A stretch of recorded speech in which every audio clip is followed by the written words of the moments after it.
बिस्मिल्लाहिर्रहमानिर्रहीम। अल्लाहुम्मा सल्लि अला मुहम्मद व अला आलि मुहम्मद कमा सल्लैता अला इब्राहीम व अला आलि इब्राहीम इन्नका हमीदुम मजीद।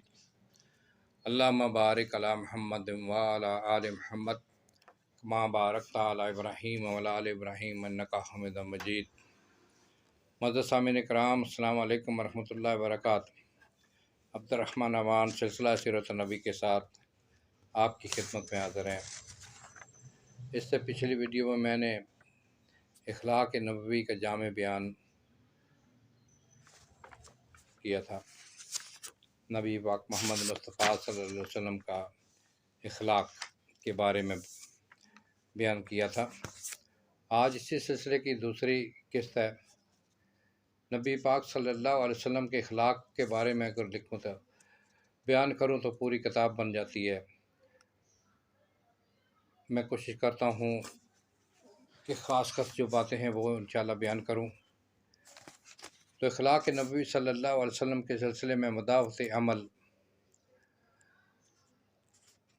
इखलाक का सबसे मुक़द्दम और ज़रूरी पहलू ये है कि इंसान जिस काम को अख्तियार करे इस पर इस कदर इस्तक़लाल के साथ कायम रहे कि गोया वो इसकी फ़ितरत सानिया बन जाए।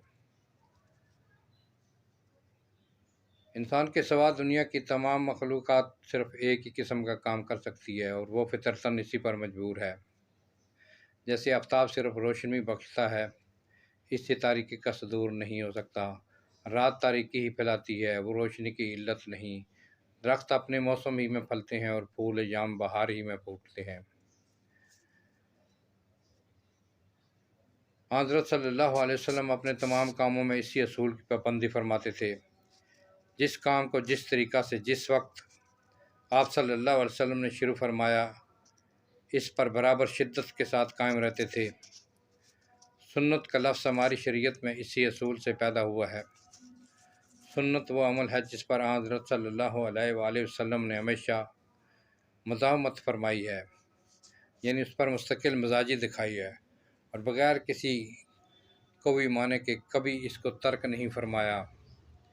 इस बना पर जिस कदर सुनन है वो दर हकीकत आपकी इस्तकामत हाल और मुदावमत अमल की नाकाबिल इनकार मिसालें हैं।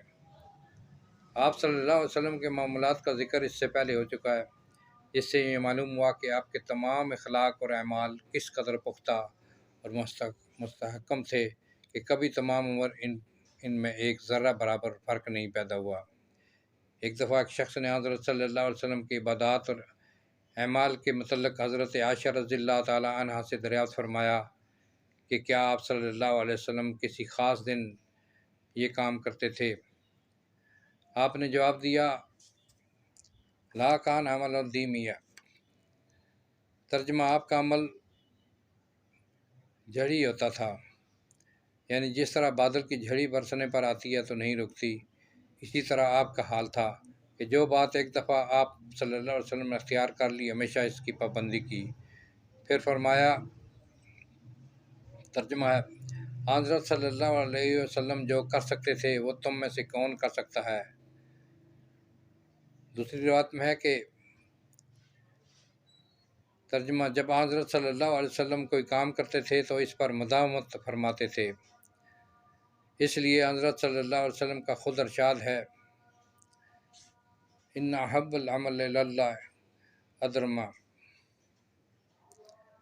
खुदा के नज़दीक सबसे महबूब काम वो है जिस पर सबसे ज़्यादा इंसान मुदावमत करे, यानी उसमें इस्तकामत रखे, मुस्तकिल मिजाज रहे। आप सल्लल्लाहु अलैहि वसल्लम रातों को उठकर इबादत किया करते थे। हज़रत आयशा रज़ियल्लाहु ताला अन्हा कहती हैं कि हज़रत सल्लल्लाहु अलैहि वसल्लम ने कभी रात की इबादत तर्क नहीं की। अगर कभी मिजाज यकदस नासाज या सुस्त हुआ तो बैठ कर अदा करते थे। जरीर बिन अब्दुल्लाह एक सहाबी हैं जिनको देखकर आप सल्लल्लाहु अलैहि वसल्लम मोहब्बत से मुस्करा दिया करते थे। इनका बयान है कि कभी ऐसा नहीं हुआ कि मैं खिदमत अक़दस में हाज़िर हुआ हूँ और आपने मुस्करा ना दिया हो। जिस काम के करने का जो वक्त आपने मुकर्रर कर लिया था इसमें कभी तखल्लुफ़ ना हुआ। नमाज और तस्बीह है, तहलील के औकात, नवाफिल की तादाद, ख्वाब और बेदारी के मुकर्रर और साआत, हर शख्स के मिलने जुलने के तर्ज और अंदाज में कभी फ़र्क न आया। अब वही मुसलमानों की ज़िंदगी का दस्तूर अमल है। हुस्न खुल्क के मतलब बयान है कि हज़रत अली रज़ियल्लाहु ताला अन्हो, हज़रत आयशा रज़ियल्लाहु ताला अन्हा, हज़रत अनस रज़ियल्लाहु ताला अन्हो, हज़रत हम्ज़ बिन अबी हाला रज़ियल्लाहु ताला अन्हा वगैरह जो मुद्दतों आपकी खिदमत अक़दस में रहे, इन सब का मुतफ़िक़ा बयान है कि आप नहायत नरम मिजाज, खुश अखलाक और नेक सीरत थे। आपका चेहरा हंसता था, वक़ार और मतानत से गुफ्तगू फरमाते थे, किसी की खातिर शिकनी नहीं करते थे। एक दफ़ा आप साद बिन उबादा से मिलने गए, वापस आने लगे तो उन्होंने अपने साहबज़ादा कैस रज़ियल्लाहु ताला अन्हु के साथ कर दिया कि हज़रत सल्लल्लाहु अलैहि वसल्लम हम रकाब जाएँ। हज़रत सल्लल्लाहु अलैहि वसल्लम ने कैस से कहा, तुम भी मेरे ऊँट पर सवार हो जाओ। उन्होंने बेअदबी के लिहाज से तामल किया। आपने इरशाद फरमाया कि या सवार हो लो या घर वापस जाओ। वो वापस चले आए। एक दफ़ा नज्जाशी के यहाँ से एक सफारत आई। आप सल्लल्लाहु अलैहि वसल्लम ने इसको अपने यहाँ मेहमान रखा और ख़ुद बनस्त नफीस मेहमानदारी के तमाम काम अंजाम दिए। साहबा रज़ियल्लाहु ताला अन्हुम ने अर्ज़ की कि हम ये खिदमत अंजाम देंगे। इरशाद हुआ कि इन लोगों ने मेरे दोस्तों की खिदमत गुजारी की है, इसलिए मैं ख़ुद इनकी खिदमत गुजारी करना चाहता हूँ। उतबान बिन मालिक जो असहाब बदर में से थे, इनकी बनाई में फ़र्क आ गया था।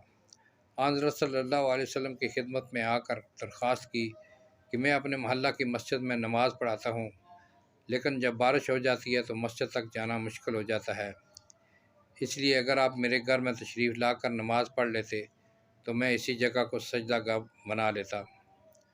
दूसरे दिन सुबह के वक्त आप हज़रत सल्लल्लाहु अलैहि वसल्लम हज़रत अबू बकर रज़ियल्लाहु ताला अन्हु को साथ लेकर इनके घर गए और दरवाज़ा पर ठहर कर अज़न मांगा। अंदर से जवाब आया तो घर में तशरीफ़ ले गए और दरियाफ़त फरमाया कि कहाँ नमाज़ पढ़ूँ। जगह बता दी। आपने तकबीर कहकर 2 रकात नमाज अदा की। नमाज के बाद लोगों ने खाने के लिए इसरार किया। खज़ीरा एक खाना होता है, कीमा पर आटा छिड़क कर तैयार करते हैं। वो सामने आया, मोहल्ला के तमाम लोग खाने में शरीक हुए। हाज़रीन में से किसी ने कहा, मालिक बिन वानश नज़र नहीं आते। एक ने कहा, वो मुनाफिक है। इरशाद फरमाया, ये न कहो, वो ला इलाहा इल्लल्लाह कहते हैं। लोगों ने कहा, हाँ, इनका मैलान मुनाफिकीन की तरफ है। आपने फरमाया, जो शख्स खुदा की मर्ज़ी के लिए ला इलाहा इल्लल्लाह कहता है, खुदा इस पर आग को हराम कर देता है। इब्तिदाई हिजरत में खुद हज़रत सल्लल्लाहु अलैहि वसल्लम और तमाम मुहाजिरीन अंसार के घर में मेहमान रहे थे। 10-10 आदमियों की एक जमात एक घर में मेहमान उतारी गई थी। मिक़दाद बिन असवद कहते हैं कि मैं इस जमात में था जिसमें खुद हज़रत सल्लल्लाहु अलैहि वसल्लम शामिल थे। घर में चंद बकरियां थीं जिनके दूध पर गुजारा था। दूध दो चुकता तो सब लोग अपने अपने हिस्सा का पी लेते और आपके लिए प्याला में छोड़ देते। एक शब का वाक़या है कि हज़रत सल्लल्लाहु अलैहि वसल्लम की तशरीफ़ आवरी में तख़ीर हुई। लोग दूध पी कर सो रहे। आपने आकर देखा तो प्याला खाली पाया, खामोश हो रहे। फिर फरमाया, खुदाया जो आज खिला दे इसको तू भी खिला देना। हज़रत मिक़दाद छुरी लेकर खड़े हुए कि बकरी को ज़बह करके गोश्त पकाएं। आपने रोका और बकरी को दोबारा धोकर जो कुछ निकला इसको पी कर सो रहे और किसी को इस फेल पर मलामत न की। अबू शुआइब एक अंसारी थे। इनका ग़ुलाम बाज़ार में गोश्त की दुकान रखता था। एक दिन वो खिदमत अक़दस में आए। आप साहबा रज़ियल्लाहु ताला अन्हु के हल्का में तशरीफ़ फरमा थे और चेहरा से भूख का असर पैदा हुआ। अबू शुआइब ने जाकर ग़ुलाम से कहा कि 5 आदमियों का खाना तैयार करो। खाना तैयार हो चुका था। हज़रत सल्लल्लाहु अलैहि वसल्लम से दरख्वास्त की कि साहबा के साथ कदम रंजा फरमाएँ। कुल 5 आदमी थे। राह में एक और शख्स साथ हो लिया। हज़रत सल्लल्लाहु अलैहि वसल्लम ने अबू शुआइब से कहा, ये शख्स बेके मेरे साथ हो लिया है, तुम इजाज़त दो तो ये भी साथ आए, वरना रुखसत कर दिया जाए। उन्होंने कहा, आप इनको भी साथ लाएं। अकबा बिन आमर एक सहाबी थे। एक दफ़ा हज़रत सल्लल्लाहु अलैहि वसल्लम पहाड़ के दर्रा में ऊँट पर सवार जा रहे थे, ये भी साथ थे। हज़रत सल्लल्लाहु अलैहि वसल्लम ने इनसे कहा कि आओ सवार हो लो। इसको गुस्ताखी समझा कि रसूलुल्लाह सल्लल्लाहु अलैहि वसल्लम को प्यादा बनाकर खुद सवार हूँ। हज़रत सल्लल्लाहु अलैहि वसल्लम ने दोबारा कहा, अब इनकार करना इम्तिसाल अमर के ख़िलाफ़ था। हज़रत सल्लल्लाहु अलैहि वसल्लम उतर पड़े और ये सवार हुए। मुजालसा से सोबत में लोगों की नागवार बातों को भी बर्दाश्त फरमाते और इसका इजहार न करते। हज़रत ज़ैनब रज़ियल्लाहु ताला अन्हा से जब निकाह हुआ और दावत वलीमा की तो कुछ लोग खाना खाकर वहीं बैठे रहे। इस वक्त पर्दा का हुक्म नाज़िल नहीं हुआ था और हज़रत ज़ैनब रज़ियल्लाहु ताला अन्हा भी मजलिस में शरीक थी। आप सल्लल्लाहु अलैहि वसल्लम चाहते थे कि लोग उठ जाएं, लेकिन ज़ुबान से कुछ नहीं फरमाते थे। लोगों ने कुछ ख्याल न किया। आप उठकर हज़रत आयशा के हुजरा तक गए। वापस आए तो इसी तरह मजमा मौजूद था। फिर वापस चले गए और दोबारा तशरीफ़ लाए। पर्दा की आयत इसी मौका पर उतरी। ग़ज़वा हुनैन से एक सहाबी का बयान है कि बचपन में अंसार के नखलिस्तान में चला जाता और ढीलों से मार मार कर खजूरें गिराता। लोग मुझ को खिदमत अक़दस में ले गए। आपने पूछा, ढीले क्यों मुचलाते हो? मैंने कहा, खजूरों के लिए। अरशाद फरमाया, ज़मीन पर टपकी हुई खजूरें खा लिया करो, ढीले ना मारो। ये कहकर मेरे सर पर हाथ फेरा और दवा दी। मादा बिन शर्जील मदीना में एक साहब थे। एक दफ़ा कैद पड़ा और भूख की हालत में एक बाग में घुस गए और खोशे तोड़ तोड़ कर खाए, कुछ दामन में रख लिए। बाग के मालिक को मालूम हुआ तो इसने आकर इनको मारा और कपड़े उतरवा लिए। ये हज़रत सल्लल्लाहु अलैहि वसल्लम के पास शिकायत लेकर आए।